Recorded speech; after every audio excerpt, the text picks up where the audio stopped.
So welcome everyone. Wendy and Victor have asked me to talk about recognizing the spirit communicator today. So generally in our mediumship, this is mental mediumship, of course. It's not physical mediumship or trance mediumship. So if we are in a situation of mental mediumship where the medium communicates with a spirit communicator that comes into the auric field and blends with the medium, we need to be able to recognize this communicator. First and foremost. And I strongly believe that anybody that receives a message, especially those that are not necessarily far on the spiritual path. So if somebody has just lost their loved one, the first and foremost concern is, are they okay? Okay, are they okay? And that is a big part of our mediumship, is also being able to recognize that need of that person that you're reading for as a medium. What is it they've come here for? So I have two environments that I'll be able to give a reading in. The first one would be an individual, which would be on a video or a Zoom call or a phone call. Before I start that session, I sit before I go on to that session, and I ask, what is it that this person needs? What is it that person needs to hear today? Is it more of the spirit communication? Is it more of what's going on earth? But ultimately, they want to know who this information is coming from. So we need to be able to recognize the communicator. So often when we blend with somebody from the spirit world, and Wendy has said this only in the last week or so, that there's a lot of people that have been training in certain medium organizations that just give out a whole laundry list of identification of somebody, and somebody in an audience environment is not able to own up. And the reason for that is that the person themselves haven't, or the medium themselves hasn't really thought of them as a person. It's more like a cardboard cutout, that their ego is so afraid of somebody not owning up in that environment that they're trying to get that checklist and trying to get things right. And that's why that system has failed. So when we blend with the spirit world, we first and foremost must see them as a person. Before we recognize them in any identity as a communicator, as a medium, we must visualize in our mind, who is it that I've got here? And some of those communicators find it very, very hard to communicate. And I call it the rope bridge. It's like they're hanging on a rope bridge and they're trying to get through and they're trying to blend. And very few mediums think that way. And very few mediums think that, wait on, I'm the expert here. I'm the one that's giving that information. I'm the one that's giving the encouragement here. So even if you are only developing your mediumship, you need to come across with a bit of confidence in the system and what you're doing, because they don't have that confidence. They've been standing around people for many years and no one can see and hear and feel them. So to recognize the spirit communicator, you've got to be able to blend with them. Because if you can't blend with their auric field or their spirit body into your auric field, your spirit body, you are not going to get any information. So when Wendy mentioned the other day that in an email to me that people are bringing through this laundry list of communication, of identification of a spirit person, it's just trying to get things right at the ego level. And there's no connection. There's nobody there. There's nobody blending with them. And that is the first and foremost important thing, is to say, hello. Who's there? Hello. I'm going to walk you to get onto my arm. I often visualize them linking physically onto my arm. Their little auric arm linking onto my little auric arm. Come on. Okay, mate. If it's a young guy, come on, link in with me. Hello. And I'll say that a couple of times. Hello. I can recognize you there. Even though I don't see them just yet, they could be a meter out in my auric field. but I will still say to them, hello, I know what I'm doing here, mate. I'll carry you. Come on, I'll carry you. Come forward, come forward, come forward. Link in with me here, link in. And I don't assume that guides are going to be projecting everything in my mind. It's me and them. Guides are just guides. They're there as advisors. That's all they are. So I try and bypass a lot of that and only have the guides. If somebody's having a problem communicating or projecting a good piece of evidence in my mind, then the guides might say, hey, you know, Louise understands the name Michael or Mick if you project to her Mickey Mouse, and she'll get it. She'll get it then. Okay. So we have to, as a medium, go into an active state, not into a passive state. Now, I may be breaking a lot of rules out there, but from, you know, almost 900 audience events, I found a home for every single spirit that's come through. We've never had anyone on that platform in 20 years almost that hasn't found a home. So it must work. Okay. So we have to visualize them. Okay, mate, come forward, come forward. And even if you're reading for somebody else individually, okay, that person's frightened. Often someone sitting in front of you is scared. They're always frightened of bad news or bad things coming through, but no one's ever thinking of what the sitter's going through or what the spirit communicator's going through. And a developing medium will often be too busy trying to get the mechanics right. I've got to get this right. I've got to fill that gap. I've got to have a name. I've got to have a description. I've got to have how old they are. And here they are in this checklist. And meanwhile, there's nobody there. And we've lost the person that we're trying to help as well on this side. So the first and foremost rule in recognizing the communicator is blending with the communicator, talking to them in your mind. Come on, we're going to do this together, and blend that and visualize them getting close to you. Even if they're just even if you start out visualizing them as like a ball of energy, and then suddenly they're starting to form into a person, an outline. Now, show me a little bit about yourself. Come on. And so if you use those methods, it starts to blend, it starts to work. Okay. So a couple of you were at the demonstration on Friday night. So I said, I got a male here, a good example, a male here, didn't like to be around people on the earth plane, you know, all of that sort of stuff. Older male, I have the name of Frank, and he has one eye. So this is a real scenario happened on Friday night. And a lady raised her hand and said, my dad's name's Frank, and he had one eye. A fishing sinker went into his eye. Okay? So not many people in an audience would have a dad with the name of Frank with one eye. Probably nobody normally would have somebody without an eye. Okay? So that came immediately in recognizing the spirit communicator. And so that can wipe out everything in that laundry list that someone's telling you to go with. You could be, you know, I didn't get the age of him. I didn't care how he passed. If he lost his eye, that wasn't the cause of death, but I didn't care.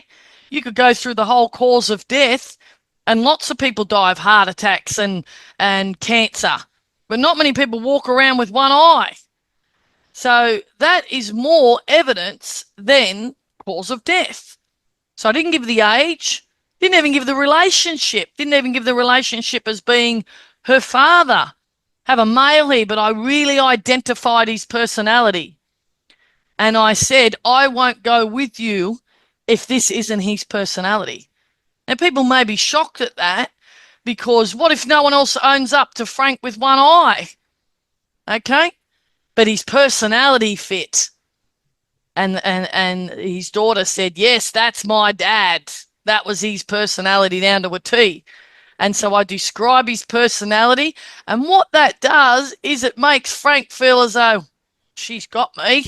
This is me. I'm here. I'm alive again on the earth plane. Okay. So then Frank started to bring through some other communicators. And then we had a lot of humor and a lot of laughter on Friday night. Okay. So even though Frank wasn't the most humorous character, he could bring through funny scenarios that's been happening in the family in the last couple of weeks. Okay. And then by building that humor up, you're building the power up and you're reducing the expectation there as well. Okay. So if I died, I'm not going to go through, hello there, this is my age, I died of this, whatever went on, all of that. I would hope that someone would say, I have someone here and they have a birthmark right here where their twin sister pushed them out of the birth canal. Okay? So, and I'd hope a family member would say, that's me. And her nickname's Wheeze. Okay? So nicknames are really good, a really good method as well to communicate. So not only is a nickname enduring, very enduring, it cuts the barrier down from me and the spirit communicator and the person that you're communicating with. Wow, that's what they went by in their name. So sometimes when you're communicating, I was talking on Friday night, a good one, and I was talking, I'm just trying to think of an example, getting prompted by one because I forget all my communications. But I said a good one is, I have a male here. I have the name of George. George is a real example on Friday night. I have a male here by the name of George, but I want to talk about, hey there, Georgie girl. And I kept saying that, okay? And so I said, I got George, and then I've got, hey there, Georgie girl. And I gave more evidence, and a lady raised her hand and said, my mum's name was George, and my mum's name was Georgina, but known as, hey there, like Georgie girl. So she went by Georgie, he went by George. Okay? So try and use, if you can, music or something in recognizing that communicator. So she had that nickname, even though it was Georgina, it was Georgie. And then I had George and Georgie. Now, as a medium, you may stop and think, oh, wait on, I have that wrong. Maybe it is just George and not Georgie as well. Okay? Once you let the information flow, it then continues to flow. Okay? So we can only recognize and we can only identify the spirit communicator when the spirit communicator is blending with us. That's it. If they're not blending with us, then your ego is just creating a picture of imagination in your own mind. Okay? So if you're developing your mediumship, you might think that Frank was a pirate because he had one eye, but I didn't see a patch. Okay, I just said there's someone here that has one eye, caused from illness or damage, accident along that vibration. Yes, a fishing hook sinker went into the eye.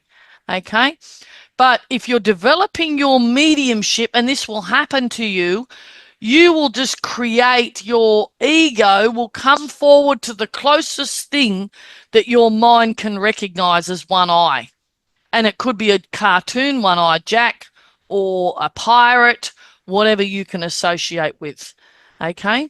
So in terms of recognizing someone, if you can get that straight information, Frank with one eye and George and Georgie girl, mum and dad, Georgina and George, or you can come straight up and say, I have a male here. He passes as a result of an accident. I know he passes quickly. And I know that he has a tattoo on his right leg, on his calf. And where I'm going to, or you or somebody else in the family has since he's passed, has got the same tattoo as him. That's it. You do not need to get into anything else. You may not even have to even bring a name if you can identify that tattoo.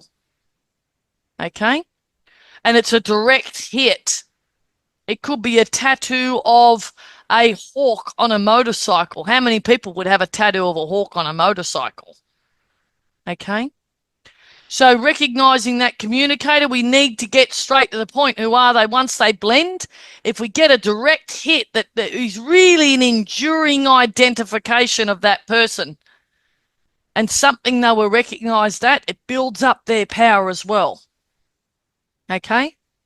We may even have very obscure careers that people have. So you may say, I know that they were about to sign up, or they signed up as part of the space program, but she never got there. She got married and had children, and now she's on the other side and she's interested in other planets and interested in the space program. And they say, that was my mum. I forgot about that with my mum.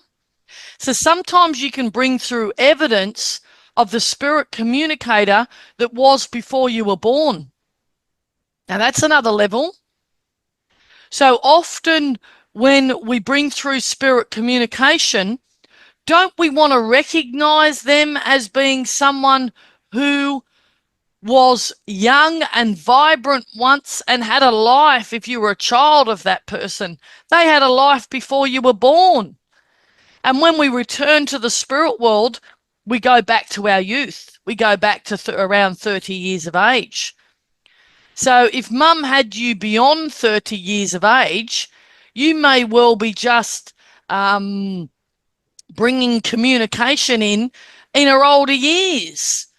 And that's not the vibrancy of who she is now on the other side. Okay? So mum may have been involved in a lot of stuff when she was younger. So mum was a dancing instructor of little toddlers, and she's on the other side and she's teaching ballet. She might have stopped once she gave birth to you. And, oh, that's what my mum did. Yes. So many people say that, and it's a trigger. Yes, that's what my mum did. I forgot about that. Yes, that was before I was born. Okay. So we're starting to, part of the recognition of the spirit communicator is to try and bring them alive in their youngest, most prime, vibrant state, because that's who they are now. Not in their earthly illness, dying, old state. And that is very important, because all we are leaving behind is illness and illness and illness, when our job as a spirit communicator, as a medium, is to eliminate those memories. Eliminate, especially if the death is quite, traumatic for whoever we're reading for. Do we want to stand there and relive somebody's car accident, or relive, dementia that went on for 5 years and how they died, a terrible long cancerous death? No, not at all. So there's no, and we do see that in people's mediumship. They spend most of it bringing that out. So once we bring out the positive attributes, now Frank had one eye. Okay, it's not a positive attribute, but he lost it when he was younger, many years ago. Okay, so Frank was just, he accepted it. He knew he had one eye. Well, it didn't cause him any pain, and it didn't end up causing his end of life. So it was an attribute of him. Okay, so we try and bring in the tattoos, the nickname. The tattoo is so personal. When a person, apart from someone that's been through World War II and had an Auschwitz or a tattoo there, that's not a positive thing, but sometimes that can be evidence, and that has come through. Sometimes I'll give you their number. I've got somebody here who's got a tattoo that was in Auschwitz. Okay, but they didn't die in Auschwitz. They continued to live their life in New York, but they had a tattoo, and this is their number, or this is their digits. Okay. So tattoos are chosen, apart from those that are in war or anything else. Tattoos are chosen by someone. That person chose to put that tattoo on themselves because they loved it. They loved that part of themselves. So that's endearing. And we have to be mindful of that. If someone's recognizing you, you don't say to a living person, oh, here's Joe coming through the room now. He's had cancer 3 times. He's 62 years of age. His wife died 3 years ago, we don't identify a living person like that. So I don't think they like to be identified in the doom and the gloom of the earthly stuff that they're no longer part of. And yet earthlings don't even like to be identified that way. So how would someone in a much higher vibration in a healthy environment want to be recognized that way?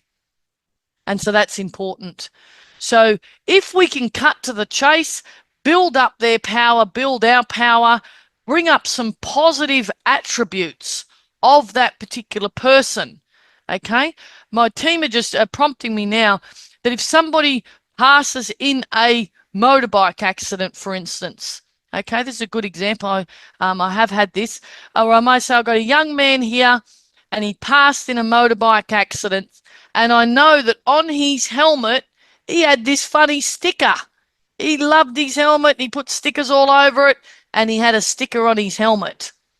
Okay. And when he left his body at the accident, he was looking at his helmet with his sticker on it and that funny sticker that he had on it. So you can combine then healing, that he wasn't frightened, that he could see some sort of joy or humor at that time of passing. Okay. So what we're doing is we're mixing the first stage of recognizing the communicator with healing, some positive attributes to bring that person alive, where the person really feels like that you are in between a cup of tea or a bottle of Coke if it's your son. Okay. And once you recognize them, you watch them come forward. Their personality comes forward with a lot of humor, and you're able to then bring through that humor that then builds up their power further and further and further. So that recognition of the spirit communicator, sometimes it can only be a couple of minutes, and then you can get straight into that next stage, which is what I call proof of consciousness. Come on, mate, give me something to prove beyond all reasonable doubt, okay, that you are around your loved ones. And that's very, very important. And of course, we then wrap it up, our readings all the time, with a healing message. What is it you've come here for? Okay. So proof of consciousness and your healing message can already be provided in that recognition of the spirit communicator. So we could, for instance, in the example, we could say, I have a male here, an older male with the name of Frank. He has one eye, and he's talking to me about another family member that's been at the eye clinic last week, and he's getting a cataract. And he's just guiding them and he's helping them.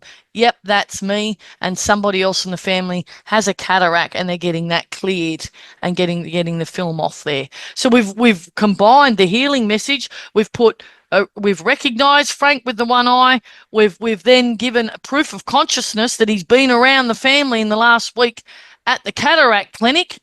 And then the healing message in that is that I'm here and I'm guiding and I know what I'm doing. I've been through it myself. Okay. Does that make sense does anyone have any questions? Yeah, I want to take this out of the speaker view. So I love everything that you had to say, Louise, and it's actually very validating for me, because I get frustrated with mediums who say, well, I'm working on getting names, or I'm working on getting this, rather than I'm working on blending with spirit. One of the things that's a little confusing to me, though, with the readings I've done, is that, and I usually get personalities first. That's what I usually get first. But oftentimes the spirit communicator is there to talk about their dying process because of the involvement of the sitter in that process. And so there's a way in which they focus on the things that were happening. So Absolutely. that's part of my question. But the other part of my question really has to do with, I hear two different things from people who guide me in my mediumship. One is, let the spirit drive the bus, be yin, basically, and let the spirit be yang.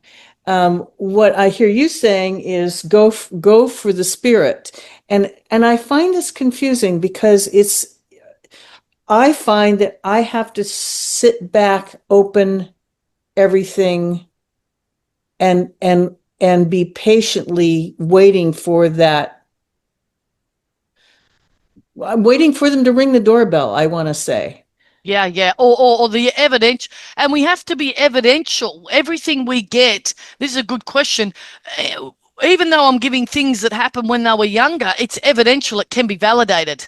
They did know Right. that mum was a ballet instructor, or they did know that mum was supposed to move to the US, but she went to Europe instead and she missed the boat. Okay. They do know this. The person that you're sitting for, person you're giving healing for, is the person. They do know this and they can validate this. So again, we have to come back to everything that we give, except the last piece of evidence normally is not evidential. I call it the wow factor where it hasn't happened yet.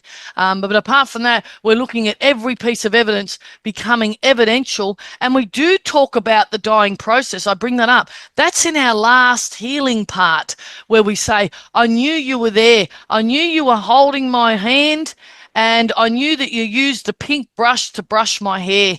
And your mum's saying, thank you for caring for her. Thank you for being around her. And you know that she's happy that you cleaned all the medications out of the house. She's happy you're cleaning everything up, that you're moving forward because that's not her life. That's not where she is.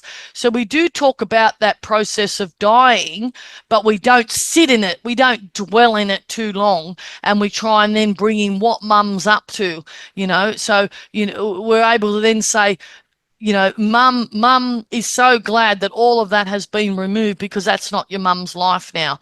She's on the other side living a life with your dad. She's sitting in a beautiful room. So we try and bring in what that spirit person's reality is because their earthly experience isn't that positive.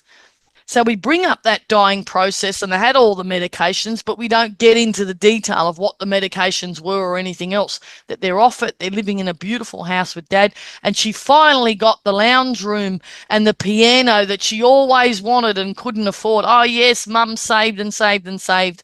And she only got a little organ. Well, she's got this great big piano, and she has a photographs of all these kids that are on the piano, the grandchildren, and one of the grandchildren I can see in the photograph has a mohawk with purple in it. Oh, they say, oh my God, my daughter just like cut her hair the other day and it's got a pink mohawk, you know, and there's a photograph of that on mum's piano on the other side. But So this we is, can combine that. We can combine all of that, Ellen, into that healing and into that earthly experience as well. but I want to just say it's only if the spirit gives it to us. Absolutely, but you need to be intrigued in that as well. So we need to fish. We need to be intrigued. We need to be active and not passive. Does that make sense? Well, that's where the mixed message comes in for me. Absolutely. And Yeah, it, absolutely. it sounds like a little bit of both, Louise. It sounds like a little bit of a give and take in the process. So once I blend and I get that initial set of evidence that's being recognized, then I can be more active in seeking Yeah. the. Okay. And try and do that day to day, everyone. I'm a shocker. Angela's on this call and we work together. I'll say that would be a brilliant communicator when they die. Imagine that. Look, he's got that on him and he's got that on him and living people. I look at living people each and every day and I look at them and think, gosh, how would I bring him through? You know what I mean? How would I recognize him with living people all the time? You know, wouldn't he be a great communicator? He could bring through that. And because I'm interested in living people and recognizing living people and their intrinsic little traits that I'm not even aware of it in my mediumship, my subconscious will go and get that.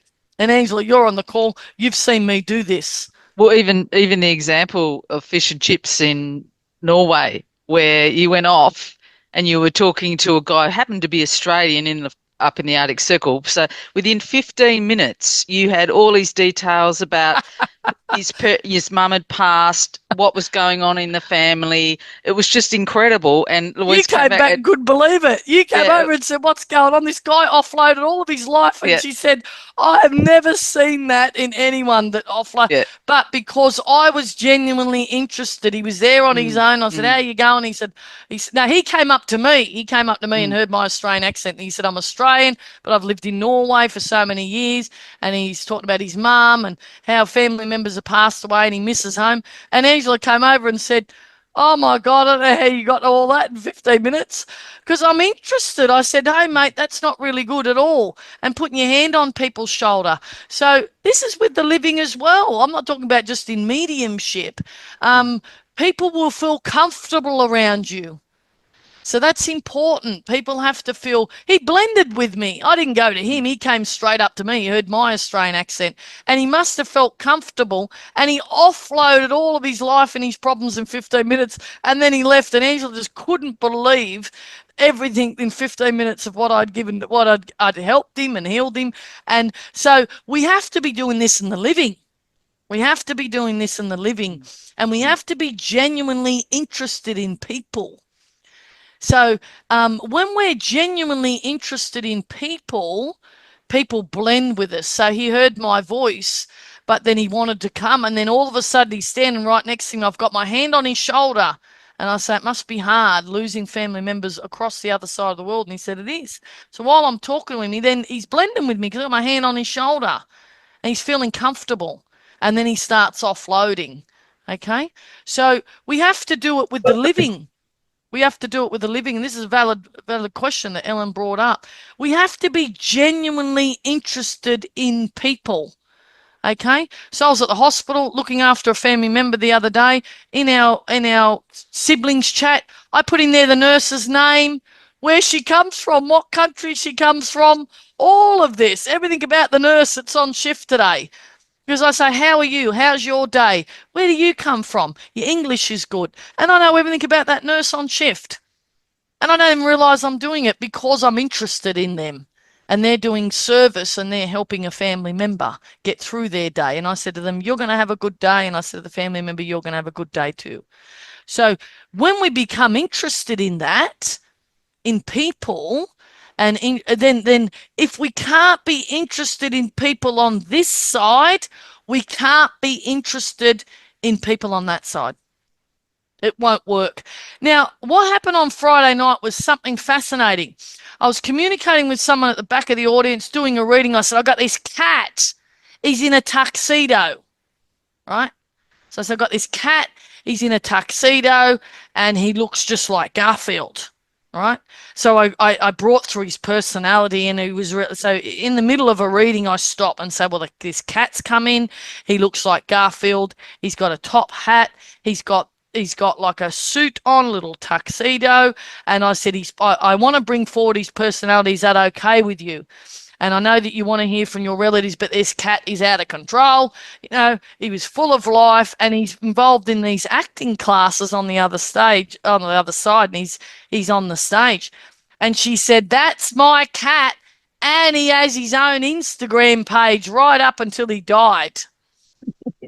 Okay.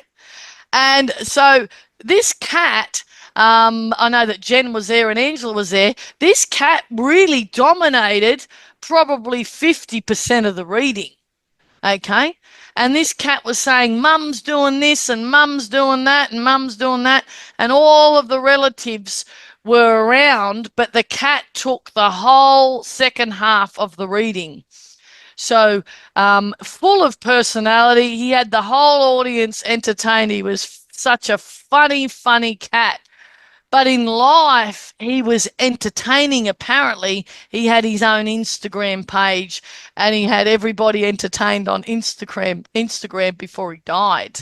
Okay, so the guides were clever enough to bring him through, and he had the audience in laughter of things that he got up to when he was alive, and things that he's still doing on that side, and now he's learning how to tap dance and all of this sort of stuff. Okay, so recognizing the communicator can sometimes be an animal. not always a human I bring, but I've rescued animals and had animals all my life. I had animals for 25 years, horses that lived with me for 25 years or, were around me for that period. So I'm able to easily bring animals. Maybe a person that's not an animal lover wouldn't have picked up our Garfield character in his top hat and his suit. And that was remarkable evidence, because if you were to look at it in evidence-wise and probability, it'd be one in many millions that a cat has its own Instagram page and is dressed up. Okay, so recognizing the communicator each and every day when you're walking around, say hello to the cat, say hello to the dog. Hello, how are you going? What's going on with you? And see if you can telepathically even pick up messages from them. And they'll speak to you. And you'll say to them, oh, you look like you're a bit sad today, and give them a pat and give them a cuddle, all of that. Animals are much easier to work with than humans. They don't have the overcomplicated layers. Okay? So you may be able to recognize a communicator through the animal. Okay, so the person that I was communicating at the back with, her cat that had passed, you might say, I have an older lady here, and she has a tortoiseshell cat, and they only come in females. So I know that the tortoiseshell cat, pebble type cat, is a female, and this cat is with your mum, and it had 2 front orange feet and 2 black back feet. And one leg got run over by a kid on a bike and it's slightly bent. And they may say, that's my mum. That's the cat that sat on a lap. That's why I can recognize the feet, because that's all I saw on my mum's lap was that cat. So sometimes recognizing a spirit communicator can be through their animal that's still attached to them on the other side. And that brings even more healing to them, especially if the family's animal lovers, to think, wow, all my dogs and cats are okay. So often with that spirit communicator, so with Garfield we had Friday night, I had said to that person, your mum's got the cat. Your cat's hard work. It's going to acting classes. It's doing this, and center of attention. But your mum's got your cat. Okay? So the spirit communicator bringing forward, or maybe there's aspects of me, and I'm being prompted by this now, there's aspects of my personality that got interested in the cat. Okay, so the cat was there, and the spirit team brought the cat thinking, wow, this is great evidence and a good humorous cat. But I may not have recognized that cat if I didn't have that quirky personality of being interested in animals. And when I grew up, I used to have a voice for all the animals. So every animal had a voice, and I used to talk to them in that voice, and they had a nickname. So I was able to use the cat's personality and his voice and how he presented his personality, because I did that growing up for all the animals that we had. So recognizing a human can sometimes be through either their animal that they had on Earth or your animal. You may have loved your animal more than your family members that have passed.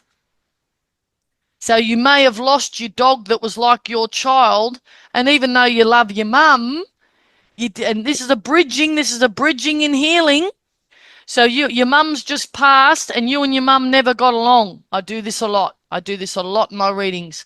You and your mum never got along. I have your mother here, and they go, oh, hard work. I have your mother here, and she's collected your dog that passed a couple of weeks ago that was hit by the car. My dog, it's like my child, And so there's a bond between mum in the spirit world now that's been healed because mum's looking after your dog that got hit by a car. See what I mean? That's the bridging. Suddenly there's a love for mum in the spirit world because she's now looking after your dog that's your child, your baby that you're worried about. They're okay on the other side. And there's mum who you never got along with is now looking after that animal until you get to the spirit world. So not only have we recognized another communicator that's unique, we've brought an immense amount of healing in and a bond between you and your mum that no communication could have got past. So recognizing that communicator, you got to be bringing forward aspects of that communicator or someone else or something else that can bring healing in there as well. And it may be a good example I'm being prompted with now. It may be, and this happens a lot. It may be that I say, I'll have your mother here, and I know that your mother may have not agreed on your crystals and your path of healing, but your mother's become interested in that on the other side now, and she's doing crystal courses on the other side. So you feel like that you've got more in common with mum now. So we've recognized aspects of you and we've recognized aspects of them. Okay. I had a young kid in an audience a while ago, and his grandfather never accepted him. He was an animal whisperer.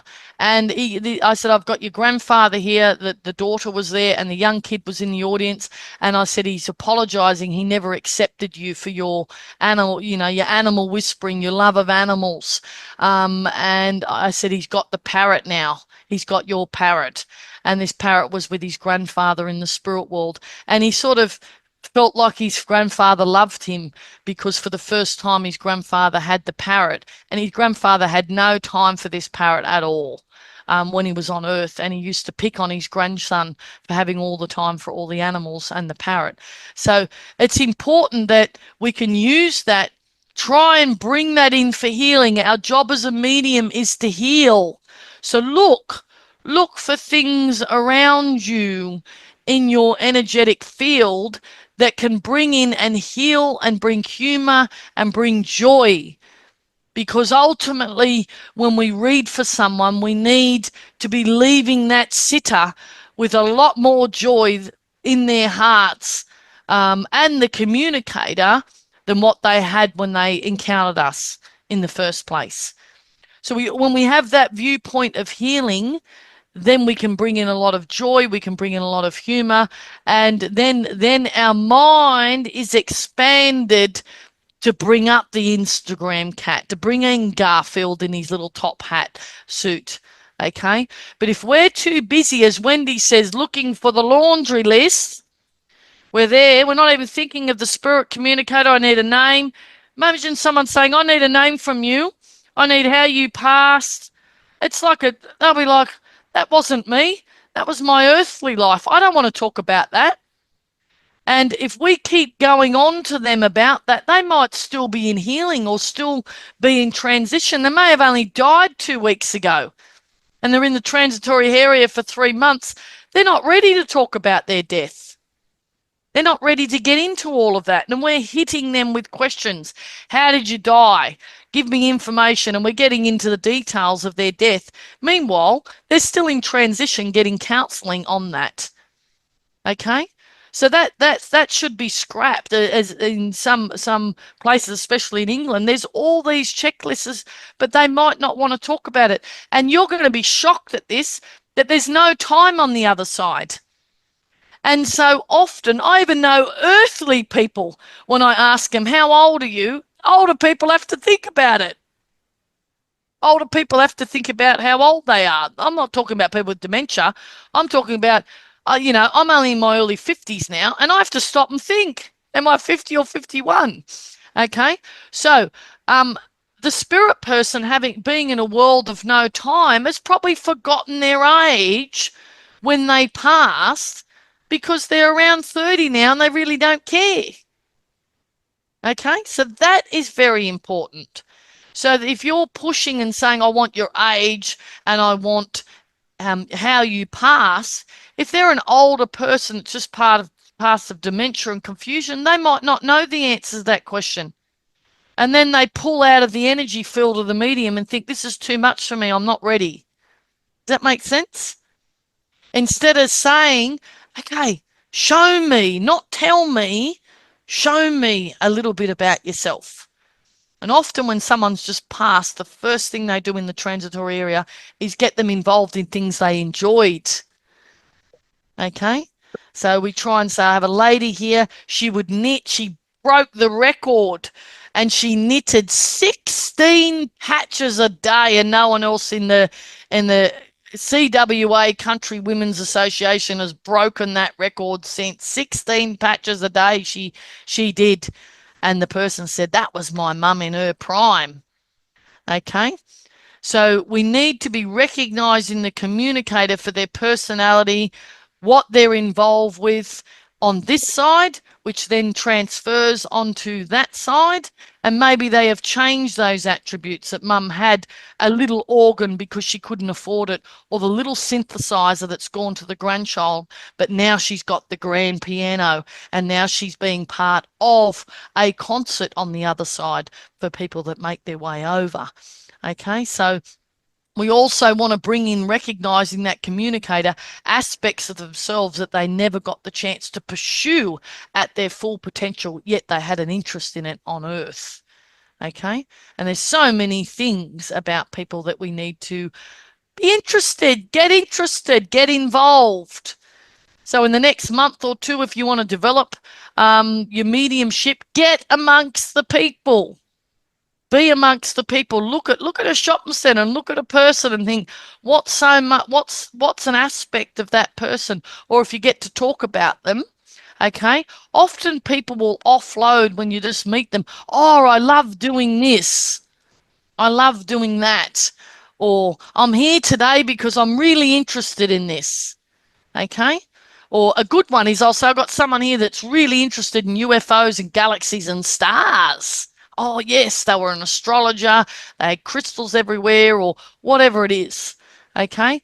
So we have to get interested and we have to get involved with the living first and foremost, because it's harder then to get involved with someone on a whole different vibration. So does that answer a lot of your questions, Wendy, that you had in terms of recognizing the spirit communicator? Absolutely, Louise. Now, just one question.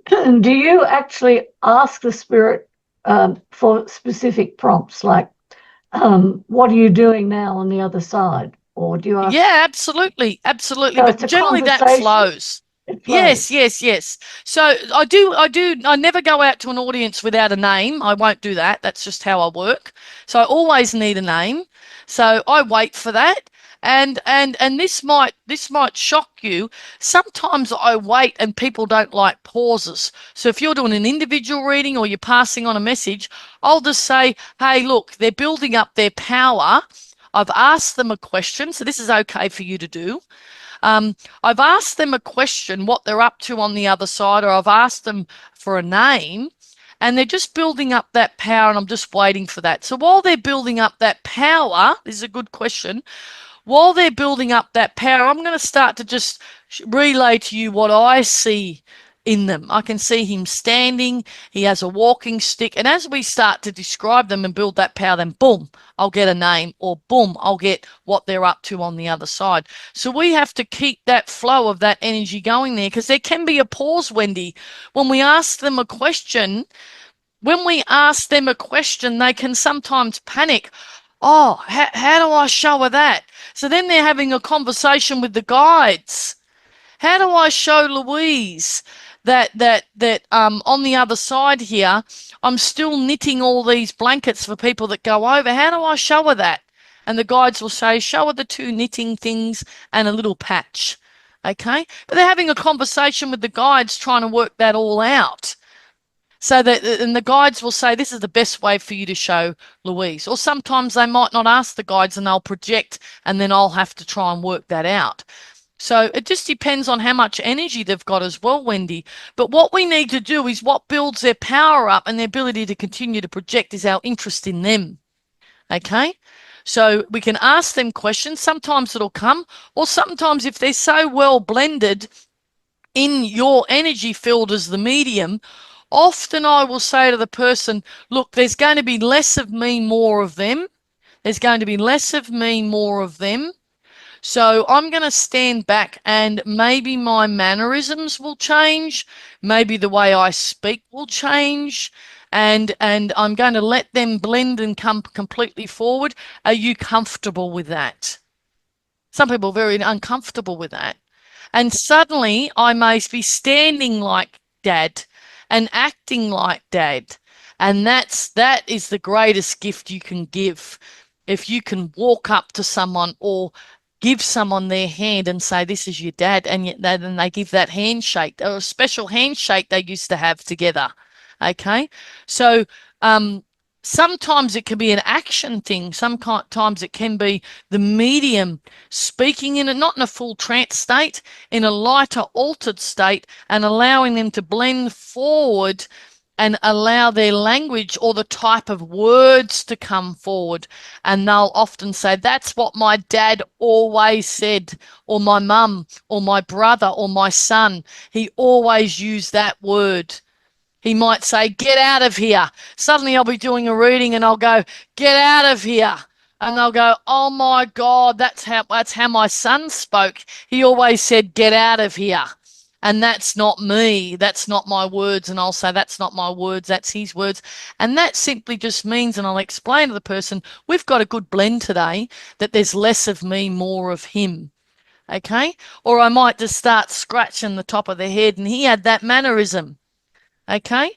So you start to get the mannerisms. And so recognizing the communicator may not be through what we're verbally saying as a medium.